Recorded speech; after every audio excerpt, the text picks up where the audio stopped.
সম্মানিত দর্শক শ্রোতা, আসসালামু আলাইকুম। পল্লী উন্নয়ন ও সমবায় মন্ত্রণালয়ের উপদেষ্টা আসিফ মাহমুদ সজীব ভুঁইয়া ওনার শিক্ষক পিতার বিরুদ্ধে একটা ঠিকাদারি লাইসেন্স উনি করেছেন নতুন করে।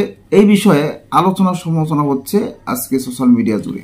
অনেকেই ভেবেছেন যে ওনার বয়স হয়ে গেছে, এই বয়সে একটা ঠিকাদারি লাইসেন্স করলেন, এটার কারণ কি?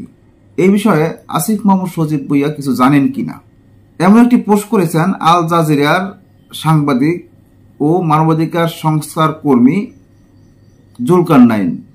উনি ওনার ভেরিফাইড ফেসবুক স্ট্যাটাসের মাধ্যমে উপদেষ্টা আসিফ মাহমুদ সজীব ভুঁইয়ার পিতার যে লাইসেন্সটি এটি তুলে ধরেছেন এবং এই লাইসেন্সটি সত্য নাকি মিথ্যা এই বিষয়ে আসিফ মাহমুদ সজীব ভুঁইয়ার সাথে জুলকারনাইন যোগাযোগ করেন। যোগাযোগ করার পর আসিফ মাহমুদ সজীব ভুঁইয়া উনি বললেন যে এই বিষয়ে আমি কিছুই জানি না, আমি আপনার কাছে সময় নিচ্ছি, আমি এটা যাচাই করে দেখি এই বিষয়ে সত্য নাকি মিথ্যা।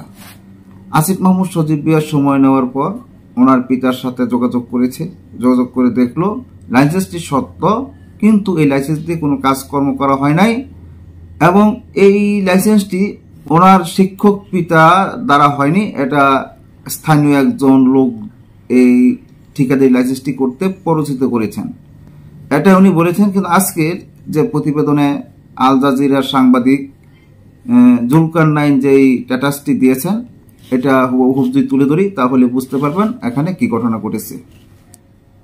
স্থানীয় সরকার, পল্লী উন্নয়ন ও সমবায় মন্ত্রণালয়ের উপদেষ্টা আসিফ মাহমুদ সজীব ভুঁইয়ার বাবার ঠিকাদারি লাইসেন্স নিয়েছেন বলে দাবি করেছেন কাতার ভিত্তিক সংবাদ মাধ্যম আল জাজিরার অনুসন্ধানী সাংবাদিক ও মানবাধিকার কর্মী জুলকারনাইন সায়ের। বুধবার ফেসবুকে নিজের ভেরিফাইড আইডিতে এক পোস্টে এ দাবি করেন। এর সময় তিনি পোস্টের লাইসেন্স একটি ছবি সংযুক্ত করেন।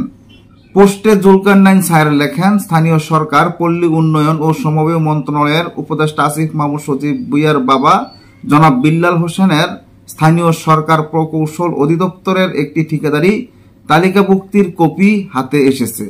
লাইসেন্সটি যাচাই করে দেখা যায় এ বছরে 16 মার্চ নির্বাহী প্রকৌশলী স্থানীয় সরকার প্রকৌশল অধিদপ্তর লাইসেন্সটি ইস্যু করেন। এ বিষয়ে জানতে আমি আসিফ মাহমুদ সজীব ভুঁইয়ার সাথে যোগাযোগ করি। তিনি প্রথমে এ বিষয়ে কিছু জানেন না বলে জানান ও কিছুক্ষণ অপেক্ষা করতে বলেন। তিনি সময় নিয়ে যাচাই করে জানান লাইসেন্সের বিষয়টি সঠিক, কিন্তু এটা তার জ্ঞাতসারে করা হয়নি। তিনি আরো লেখেন, স্থানীয় জনৈক ঠিকাদার তার শিক্ষক বাবাকে দিয়ে ঠিকাদারি লাইসেন্সটি করতে পরিচিত করেছেন। তিনি আরো জানান এই লাইসেন্স ব্যবহার করে কোনো ধরনের কাজ করা হয়নি। সম্মানিত দর্শক শ্রোতা, এখানে এই লাইসেন্স বিষয়ে কিছু আলোচনা হওয়ারই কথা, কারণ এখানে দেখা গেল ওনার শিক্ষক বাবা, ওনার বয়স হয়ে গেছে, এই বয়সে ওনার ঠিকাদারি লাইসেন্স দিয়ে উনি কি করবেন? দেখা গেল এই লাইসেন্সটি আসিফ মাহমুদ সজীব ভুঁইয়ার পিতা করে নাই, এটা অন্য একজন লোক ওনাকে দিয়ে করাইছে, ওনার নামেই করাইছে, কিন্তু এই ঠিকাদারি লাইসেন্স দিয়ে ওই লোকটি কাজ করবেন। এখন অনেকে ভাবতেছে যে ঠিকাদারি লাইসেন্স নিয়েছেন যখন ওনারা রাতারাতি ধনী হয়ে যাবেন, কিন্তু এখন দেখা গেল আসিফ মাহমুদ সজীব ভুঁইয়া এই ব্যাপারে জানেন না, কিন্তু এটা যদি করেও থাকে এটা দিয়ে হয়তো ওনার কাজ করা হবে না। আজকের মতো এখানে শেষ করছি। আল্লাহ হাফেজ।